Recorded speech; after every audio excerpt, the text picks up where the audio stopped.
buonasera a tutti e ben arrivati alla presentazione di quella che è la quarta route. In realtà questo gioco, questo divertimento, questa biciclettata fu inventata qualche anno fa dal mio predecessore in accordo col Panathlon Club di Bassano e con altre società ciclistiche. Poi 5 anni fa l'allora governatore Zampieri decise che la route doveva essere solo una iniziativa del Panathlon e in particolare dell'area 1. Io 4 anni fa sono diventato governatore, l'ho ereditata con estremo piacere e siccome chi mi conosce sa che sono un'anima in pena, abbiamo deciso che l'edizione di Zampieri era il numero 0 e da chi nell'altro in poi si cominciava a numerare. Quindi quest'anno è la numero 4, quando io l'ho ereditata non so perché partiva da Monaco di Baviera, passava per Bressanone eccetera, abbiamo poi deciso con chi in questi anni ci ha dato una mano a organizzarla e in primis non lo vedo più che è Lorenzo Padovà, ma l'anno scorso ci ha aiutato anche il socio di Venezia Andrea Morelli. Abbiamo deciso che ogni anno avremmo cambiato il percorso, per cui ad esempio l'anno scorso abbiamo fatto da Cortina a Belluno, abbiamo attraversato i luoghi dedicati o che ricordavano i 100 anni della Grande Guerra, siamo arrivati a Peschiera fino a Mantova. E l'anno scorso siamo partiti da Cortina perché Cortina era già stata nominata sede dei prossimi mondiali di sci, ma sotto traccia c'era anche l'idea che Cortina con Milano potessero candidarsi alle Olimpiadi.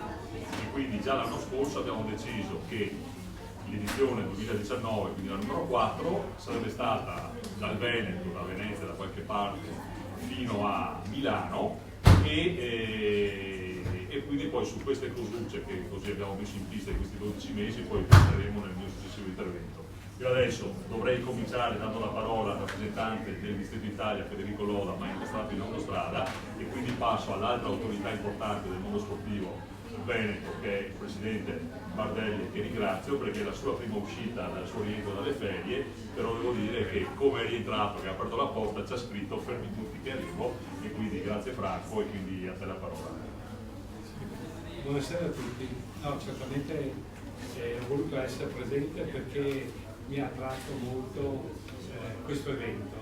Sono abituato a partecipare a tantissime manifestazioni promozionali, agonistiche, al massimo livello, perché il Veneto, voi sapete, che è la terza regione in Italia con un movimento sportivo, ma mi ha attratto perché dà un segnale che lo sport vuole sempre di più essere attento all'ecologia, al valore dell'ambiente e alla cultura. Certamente per noi è importante l'agonismo, vedere le ragazze della pallavolo che ci fanno sognare o di altre grandi manifestazioni, è sempre bello del mondo. Però per noi è anche importante sapere che lo sport vuole valorizzare il territorio italiano.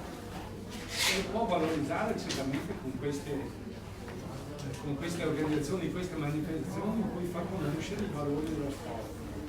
L'altra cosa per me è molto importante, vivo anche con un certo disagio, è che nel nostro Veneto, come in tutte le regioni italiane, le piste ciclabili sono ancora lasciate un po' all'improvvisazione dei comuni. Allora in certi comuni sono fantastici, con la pista ciclabile, che appena fuori del comune, nell'area comunale, che lo dico di Padova, che lo dico di cuore, finisce dentro un fossato, oppure per andare sulla strada dove passano migliaia di macchine, per vedere persone che fanno il percorso e poi devono mettersi nella strada con grande pericolo, perché possiamo, cioè siamo molto indietro.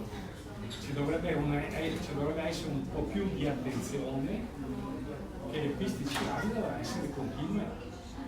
I comuni si dovrebbero mettere d'accordo nel loro distretto, specialmente i comuni grandi, perché è bellissimo vedere poi queste grandi manifestazioni come possono essere quelle della corsa in strada. Adesso è di moda correre in rosa o uomini eccetera, però è importante anche salvaguardare la bicicletta, non solo le competizioni.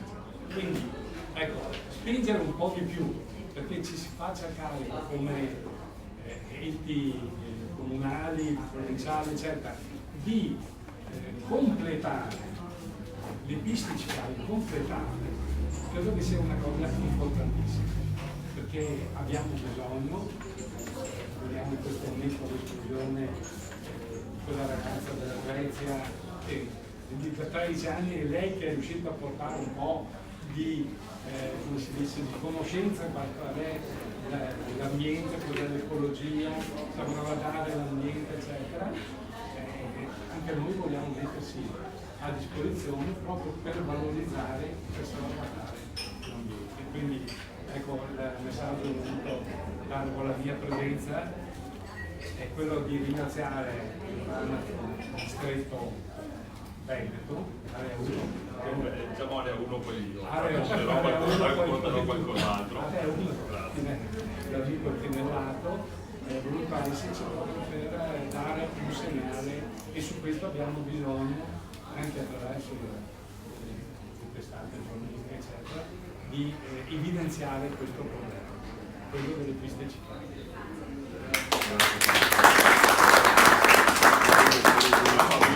Subito il puntino su uno degli scopi, sui motivi principali per cui è nata ed è stata portata avanti in questi anni la ruta. Devo dire che in questi anni andando in giro lavorando con Lorenzo, rispetto alla scorsa che con Andrea per fare i percorsi, quando siamo passati per le zone tipo Trento, Bolzano, Bressanone, Rovereto, eccetera, rimanevamo a bocca aperta. 2 anni fa, per esempio, scendendo da Trento abbiamo dovuto scegliere di andare a correre sul lato lombardo del lago di Garda, perché fra i due lati del lago di Garda quello bergamasco era meno pericoloso, non era quello più tranquillo, era quello meno pericoloso, dovevamo fare un pezzetto di trasferimento di curva. Da altri posti siamo riusciti a entrare e a uscire, certamente 2 anni fa, quando poi siamo arrivati in qualche modo a Chioggia facendo il ponte translagunare, quindi per fortuna era sabato, poi è chiaro ci siamo imbarcati, abbiamo fatto Pellestrina,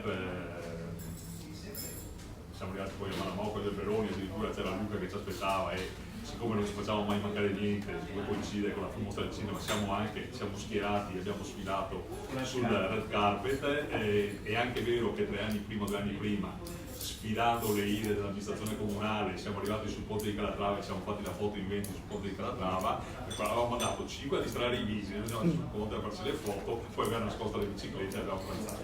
Però in realtà quello che dice Gianfranco è vero, perché anche in questi giorni, quando abbiamo cercato di mettere giù, per esempio con Alessio, credo abbiamo fatto 300 km su e giù, partendo dal Cavallino, da Treporti, e poi da lunedì partiremo davanti al municipio del Cavallino. Abbiamo un pezzo di pista ciclabile lungo Laguna. È vero che in questi giorni l'amministrazione comunale del Cavallino ha appena fatto progettare, ha stanziato un intervento per fare una passerella fuori strada, fuori del Fordelio, per coprire un pezzo che manca. È anche vero che recentemente, un mese e mezzo fa, l'amministrazione comunale del Cavallino di Jesolo e il sindaco della città metropolitana di Lugnano hanno inaugurato l'altra pista ciclabile lungo via Fausta. Però è anche vero che noi in qualche modo lunedì arriveremo a Meolo dalla nostra amica Tiziana che ci ospiterà per la prima merenda della prima semitappa, poi però da Meolo arriviamo qui e abbiamo dovuto trovarci delle stradine interne che da Meolo ci portano fino ad Ese, poi ad Ese andiamo a intercettare la chiesa di Dese, la pista ciclabile, poi ce lo diranno meglio il Presidente della Municipalità e Matteo Seno che rappresenta il sindaco cosa stanno facendo. Però è anche vero, io dico non per provocarvi perché so che è una cosa sulla quale stanno lavorando, però a un certo punto usciamo dal Bosco di Mestre, facciamo un pezzo ciclabile, poi però probabilmente ci faranno loro sportare dei vigili perché l'ultimo miglio per arrivare al municipio di Favaro la pista ciclabile non c'è. Poi in realtà facendo altri giri strani arriveremo fin qua con che biciclette in sicurezza, ma come diceva Gianfranco hai dei pezzi sì, dei pezzi no. Quando la seconda tappa partirà dovevamo partire da Riviera del Brenta, partiamo dalle parti di Mira Oriaco, corriamo lungo il Novissimo, lungo la Romea, però poi a un certo punto anche lì dovremo fare un pezzo di strada, poi gli amici del club di Chioggia e di Allia ci accoglieranno e poi attraverso le strade interne da Cavanella arriveremo fino all'autodromo, insomma poi lo vediamo meglio il percorso. La cosa importante è che ci siamo sempre battuti sia per diffondere e mandare questo messaggio, sia per far passare il messaggio che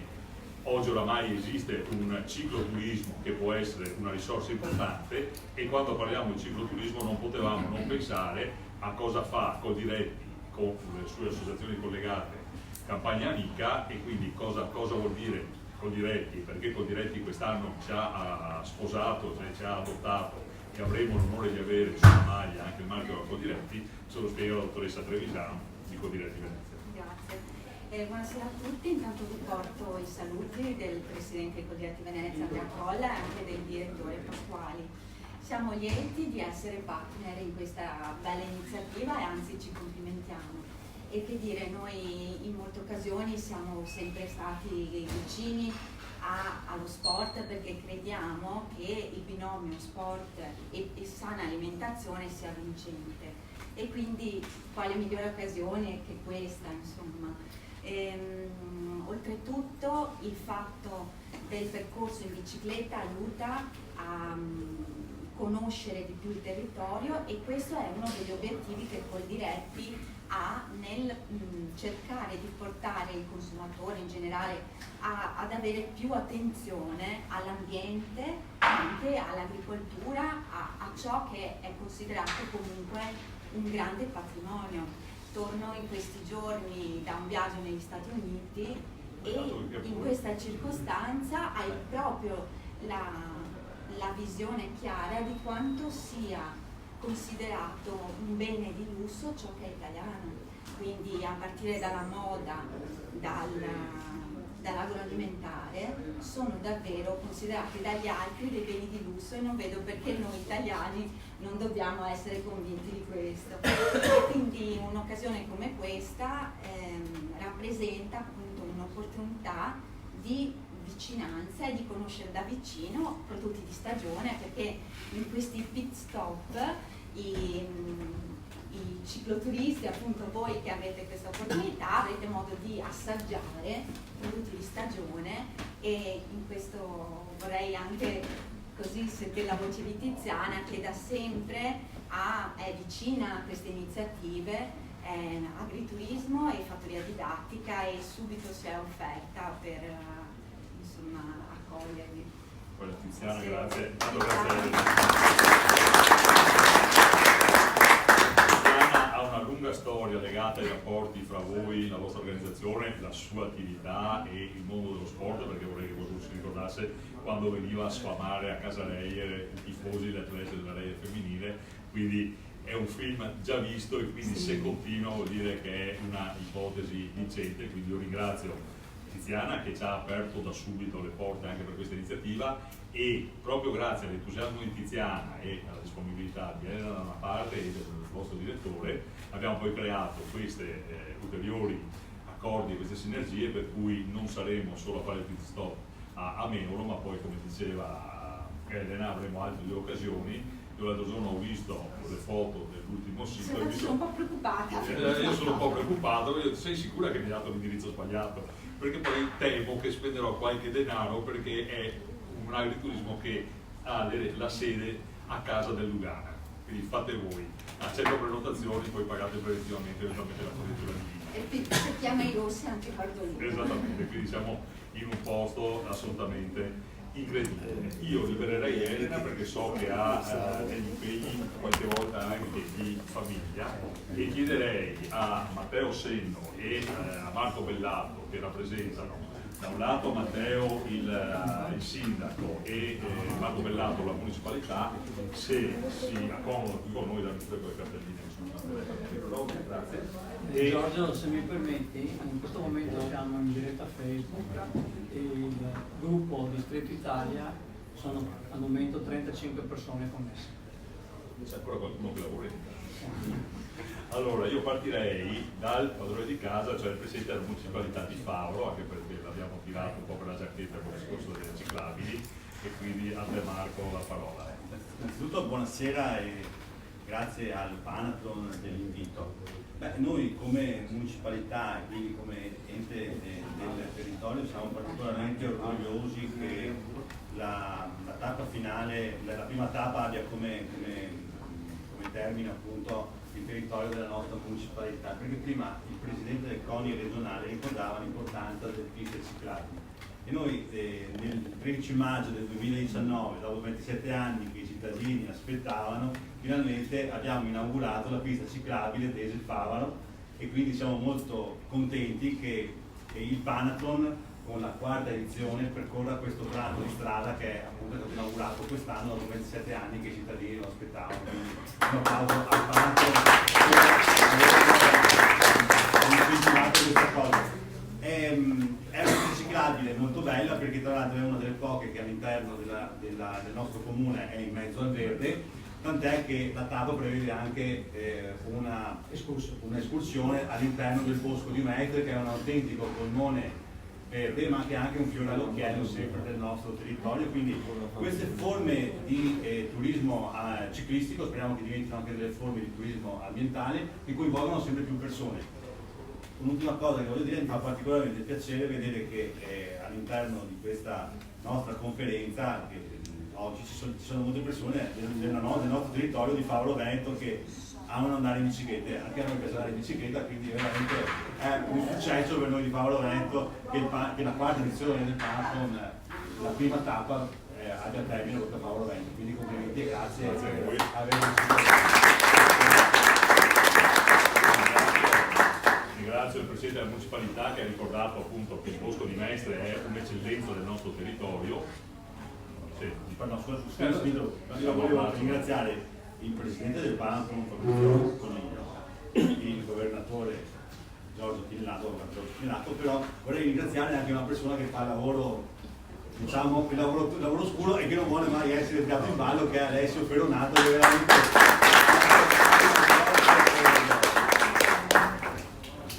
Buonasera a tutti. Abbiamo trovato chi paga l'aperitivo stasera, non fa fila. Hai solo 35 minuti di tempo. Io 600.000. Ecco, no, dicevo, ringrazio delle parole e del riferimento che ha fatto Marco Bellato, Presidente della Municipalità, sull'importanza del Bosco di Mestre, perché è un'iniziativa sulla quale alcuni di noi, io in primis, ma anche Elena Regianche da anni siede nel consiglio direttivo dell'Associazione del Bosco di Mestre, ci siamo impegnati.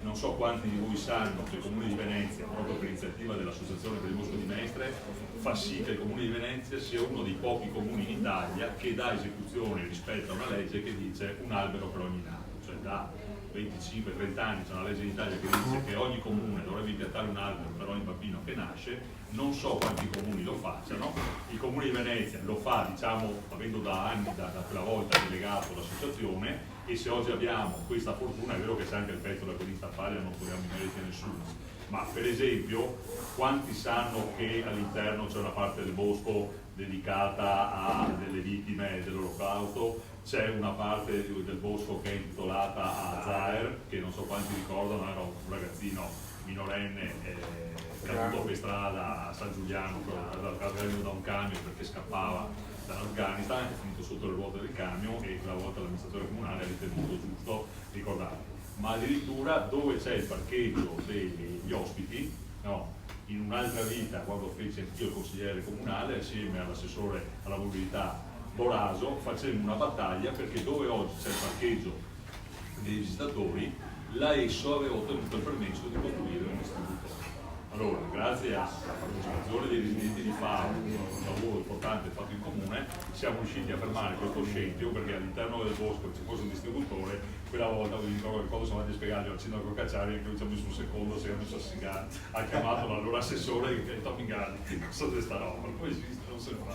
E siamo riusciti a far sì piuttosto che ci sia il bosco. Avete fatto l'attraversamento pedonale semaforizzato, che è anche quello importante, e quindi c'è veramente un'altissima fruibilità. Però su cosa poi vuol fare e quali sono le idee del comune sulla viabilità ciclistica e comunque nel rapporto verso il mondo dello sport, abbiamo la fortuna di avere Matteo Senno, che è il consigliere comunale, presidente della Commissione Sport, e che viene proprio per il suo ruolo usualmente delegato dal sindaco a rappresentarlo in queste situazioni. Con la parola.